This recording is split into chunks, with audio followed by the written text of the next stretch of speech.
transporte especial. Parece la parte de la hélice, de la zona de la hélice. Viernes 23 de febrero de 2018.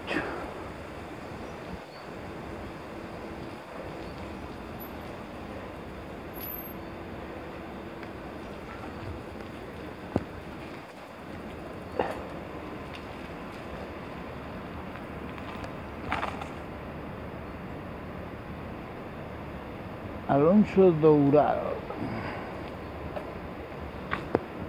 convoy estacionado. Bueno, portugués.